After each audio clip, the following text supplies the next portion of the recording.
Почнуваме со вестите. Штипскиот градоначалник Килчо Захариев денеска даде отчет за сработеното во изминативе 3,5 години.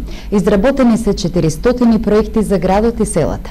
Најави нови капитални проекти за во текот на оваа година, но и дека нема да влезе во трката за втор градоначалнички мандат на локалните избори кои ќе се случат предстојнава пролет.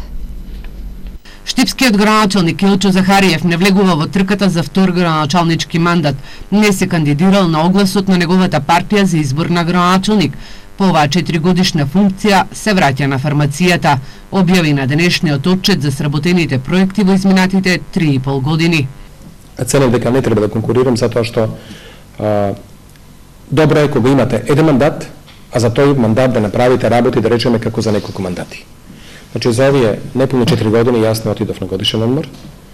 Значи, моето работно време, знаете, почнуваше од 5 наутро. Овде вратата беше широко отворена за сите граѓани. Сите беа примени и сослушани. За мене се подеднакво битни граѓаните од селото Брез и од центарот на градот. И за мене, се оно што е направено во овој град, што е направено, е доволен доказ за една успешна локална самоуправа. Захариев во својот отчет истакна дека во изминатите години реализирани се 400 проекти кои Штип го прават центар на истокот, а населението од селата по неколку децении добија вода за пиење и асфалтирани улици. Со изградбата и уредувањето на коридото на река Отиња, централното градско подрачје доби нов лик, а со изградбата на пешачката патека на Штипјани им се приближи и убавините на реката Брегалница. Да не нов мултимедијален центар, реконструиран е и домот на млади. Захариев забележува дека со домаќинско работење асфалт добија и голем број на населби во Штип. Во градот навистина се посветивме на комуналната инфраструктура. Некаде околу 140 улици добија нов асфалт. Само ќе наберам неколку тие проекти. Ја асфалтиравме конечно улицата Вида Папиорданова, улицата Мирча Ацев, Тодор Коларов. Ја асфалтираме улицата Каваклија, од деснаците направивме цел ринг околу Сутлакот. Ја асфалтиравме улицата Вардарска. И таа стана неверојатно фреквентна улица и ќе биде полезна сите граѓани на нашиот град. Паралелно со тоа ја асфалтиравме улицата Христијан Карпош, Еврејска, Трст, Стоја Рибата, Верац и Ревири, Иволова Рибар, Пиринска, Сутјеска. Ја асфалтиравме комплетно патната инфраструктура на селбата Баби. Во изминатите години Захариев вели дека со средства од владата и од општината асфалтирани се и локалните патишта до штипските села, за што се инвестирани околу 1 милион евра. Останува до изградба на неколку локални патишта за кои има и проектна документација. Во својот отчет Захариев забележа дека покривање и реконструкција имаше на градскиот пазар и во бањата Кежовица. Изградени се околу 20 спортски терени во сите населби во Штип, но и за децата во штипските села. Се инвестираше во градскиот стадион и во културните манифестации, како што се Пастрамалијада, Макфест и Штипско културно лето. За наредниот период најави дека на Штип ќе му се случат неколку капитални проекти. Еден од најдобрите проекти кои ќе го направиме е конечно да се направи уште една мост на реката Брегалница после 50 години. Тој мост ќе биде лоциран, значи во населбата 8 ноември и ќе ги поврзува улицата Борис Крајгер со улицата и булеварот Гоце Делчев кај Алумина. Тоа ќе биде обиколница која ќе го растарети централното градско подрачје, ќе го растарети мостот, камениот мост во Ново село и веќе ќе ги поврзе многу значајните населби, а тоа се Сењак, Дузлак, Баби, каде живее, можеме да кажеме, некаде околу 30% од населението со индустријскиот дел. Во текот на годинава ќе се реши водоснабдувањето на населбите Балканска, Македонка и Чардаклија со изградба на нова водоводна линија од филтер станицата. Во населбата Сењак ќе се гради детска градинка. Ќе продолжи уредувањето на реката Брегалница, а 15 големи улици во градот ќе бидат асфалтирани, меѓу кои улиците кои водат до клиничката болница. Смета дека тој и општинската администрација домаќински работеле, со што долгот за бесплатниот превоз е намален на 200.000 евра. Вратен е кредитот кон Светска банка, остануваат кредитите кон ЕБОР и Џајка. Во образованието најави и реконструкција на спортските сали во средните училишта. Вчера Штипјани останаа без вода. Причината е во поголем дефект на водоводната линија кај населбата Баби. Екипите на водовод и канализација при јавното предпријатие ИСР беа на терен постојано за решавање на проблемот. Од денес водоснабдувањето во градот е нормализирано. Проблеми со водоснабдувањето во градот студот секако предизвика деновиве, но вчера подолг период Штипјани останаа без вода. Екипите на водовод и канализација работеа на отстранување на поголем дефект на водоводната линија. Објаснува раководителот на работната единица водовод и канализација Бранко Горгиев. Во текот на вчерашниот ден, поради голем дефект на главниот цевовод за сирова вода на потогова препна станица Баби до филтер станица со профил ФИП 500 и поради тој дефект голем број домаќинства стана без вода за пиење. По пријавувањето на дефектот, веднаш екипите на водот и канализација излегува на лице место, каде што до рајот утрински часови работеа напорно со цел да се санира дефектот. Во текот на денешниот ден се нормализираше состојбата со водоснабдувањето на општина Штип и затоа апелирам до граѓаните да имаат разбирање за настанатата состојба и да се воздржат од коментари кои што не се во интерес за подобрување на водоснабдувањето на општина Штип. Сепак граѓаните со коментари без вода за пиење, тежок е животот. Нема вода да се бајле што. И нормално. Не остан живеем, али немаше некои кварови, али немаш вода и то ти не може ништо да спереш, ништо на се остана садови. За вие временски услови е лошо? Никако што се.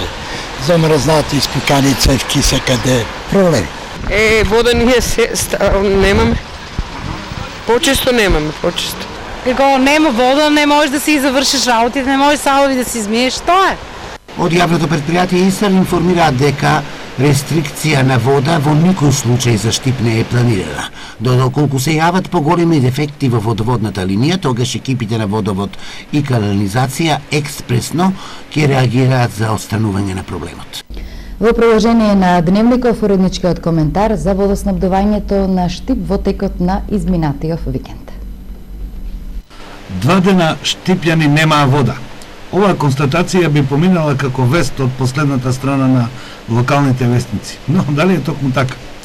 За почеток да подсетиме на законот, а тој вели: јавните предпријатија се должни да ги известат правните лица и граѓаните за своите активности од кои може да произлезе штета по нив. Најмалку 48 часа пред започнувањето на активностите или во случај на воденост од почетокот на активностите. Така вели законот. Ама вели и дека за спорот е надлежен судот. А што имавме ние? 2 дена не бевме известени дека е можно неколку дена да немаме вода. Ако бевме известени, ќе си ги прилагодивме активностите и потребите. Вака имавме зголемена нервоза, незавршени обврски од викендот и секој секому му е лут. А треба ли така да биде? На почетокот од овој месец имавме еден редакторски коментар во кој менаџерските тимови на јавните предпријатија ги повикавме на поголема ангажираност. Според реакцијата на граѓаните не погрешивме. Јавните предпријатија се потешко ги извршуваат задачите за кои се основани. Долг е списокот за причините, на овој пат да подсетиме дека тие работат во согласност со програмата што е усвоена од Советот на градот. А таму пишува дека во зимските месеци ќе се грижат за непречено снабдување на вода и на изнесување на смет. Ова не беше исполнето до крај. Констатација е на граѓаните и на секој добронамерен патник низ Штип. Секој голем дефект не може да се предвиди, но може да се предвиди и формира екипа која ќе се погрижи тие дефекти што побрзо да бидат отстранети, а штетата да биде помала. Изговорот да не биде повторно: имаме многу вработени, а малку работници. Законот мора да се почитува. А ние како медиум, господа, ви стоиме на располагање, ви стоиме и стоиме за интересот на граѓаните пред се. Паметните се учат на грешките, а другите постојано ги повторуваат. Треба ли да ве подсетуваме на тоа?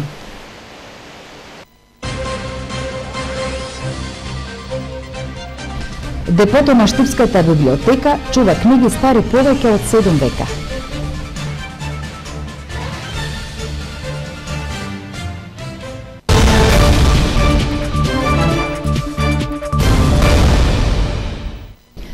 Во сите средни училишта почна екстерното тестирање на матурантите. До 3 февруари на сите средношколци од завршните години ќе им биде проверено знаењето по одредени предмети.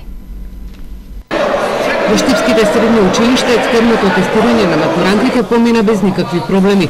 540 матуранти од завршните 4 и 3 година Првиот ден беа тестирани во предвидените 2 термини.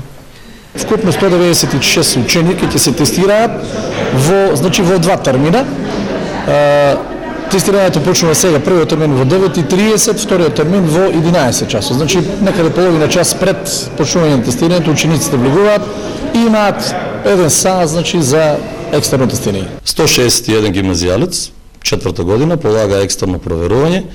Нашето мислење и ставот на гимназијата Славчо Стојменски, екстерното проверување треба да постои како проект, меѓутоа да не се казнуваат професорите и децата да не се под стрес за ова тестирање. Директорите на останатите средни училишта во Штип информираат дека во нивните училишта екстерното тестирање поминало без технички проблеми. Средношколците сметаат дека оценките кои ги имаат добиено од своите наставници ќе им се потврдат. Супер полагавме по предметот историја и прашањето беа многу лесни. Потврдиш оценката? Мислам дека би требало 5. И во останатите општини во источниот регион во сите средни училишта матурантите беа екстерно тестирани. Од оделенијата за образование информираат дека проверката на знаењето на учениците поминала без проблеми, а минимален бил бројот на отсутни ученици.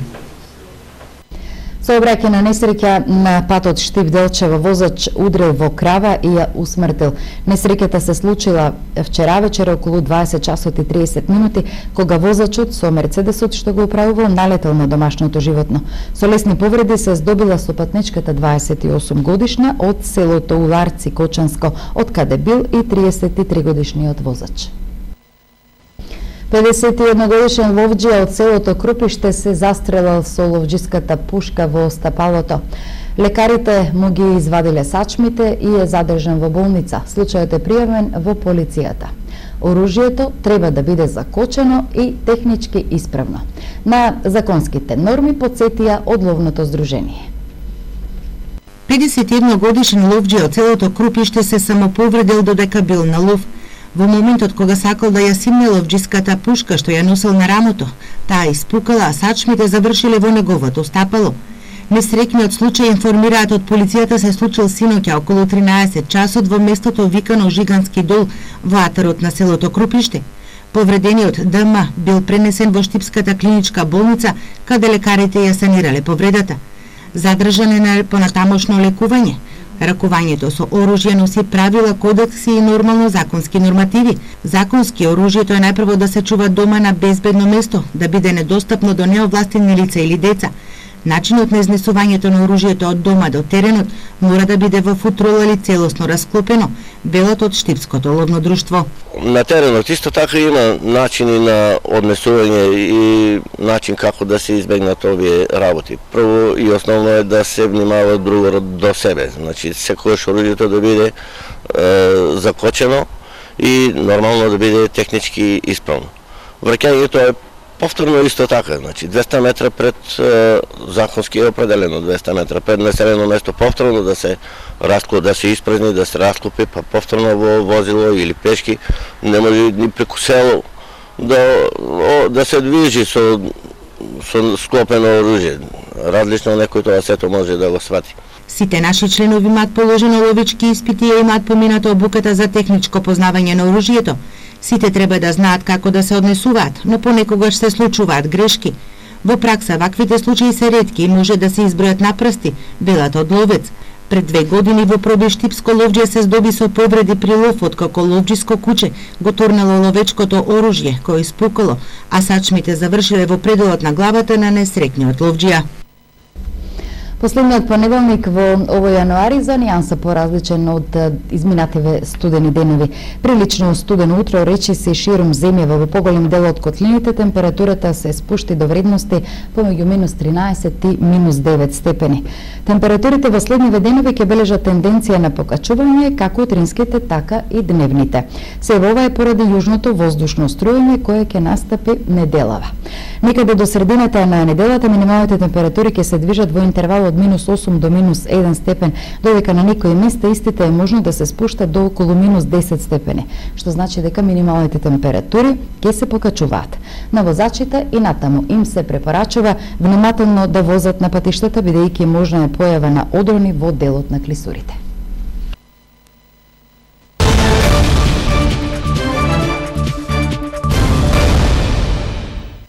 Одиме со другите актуалности. Книги стари повеќе од 7 века се чуваат во депото на Штипската универзитетска библиотека Гоце Делчев. Пишувани на старотурски со верска содржина. Устанак Дахи е печатена во 1804 година. Е една од 50-тината стари и ретки книги кои се чуваат во депото на Штипската библиотека. Покрај оваа книга може да се видат и читанка за четврто оделение печатена во 1912-та, календарче Свети Кирил и Методи од 1893 и уште многу други.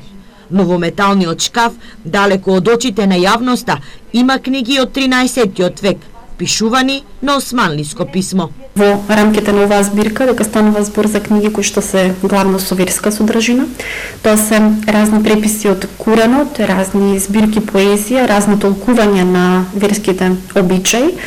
Книгите датираат некаде од 13-тиот век па наваму. Што се однесува до првата збирка, што ја споменавме на ретките книги, наголем број од книгите датираат од 18-тиот век. Се предпоставува дека меѓу рафтовите во Штипската библиотека се кријат уште стари книги, кои откако ќе заврши пописот на целокупниот фонд ќе бидат и соодветно архивирани. Околу 20 на ретки книги се веќе реставрирани, а останатите, односно оригиналните изданија, каде што се уште може да се осети мирисот на старата хартија, се чуваат во посебни услови. Конкретно станува збор за три значајни збирки што сакаме да ги истакнеме.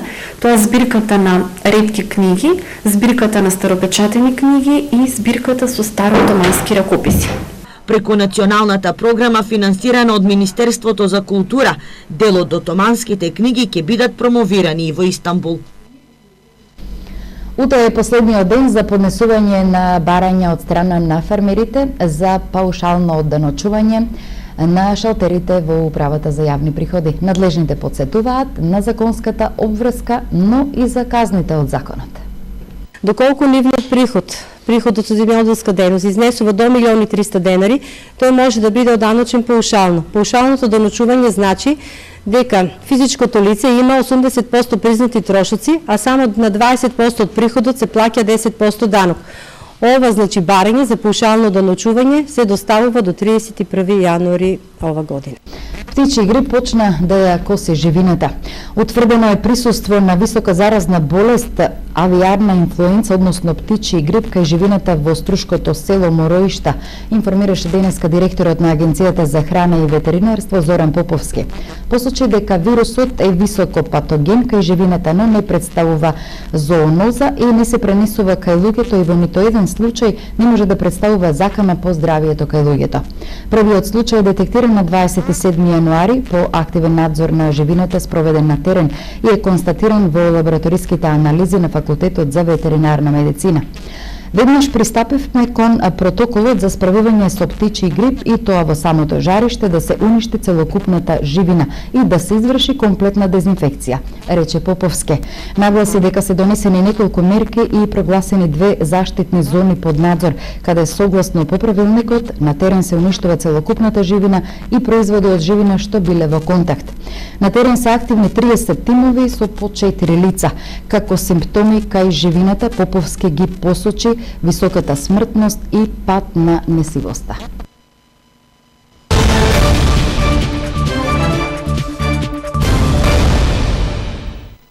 И на крајот на дневникот одиме со спортските актуалности. Одлична игра на штипските сини во Бугарија, со што остварена уште една победа, овој пат против фудбалскиот клуб Ботев Враца од Бугарија. Брегалница победи со 1-0. Голот го постигна Мики Јовановски во 31-та минута. Брегалница беше одлична во нападот и со новото засилување играта на фудбалскиот клуб се подобрува во секој надпревар.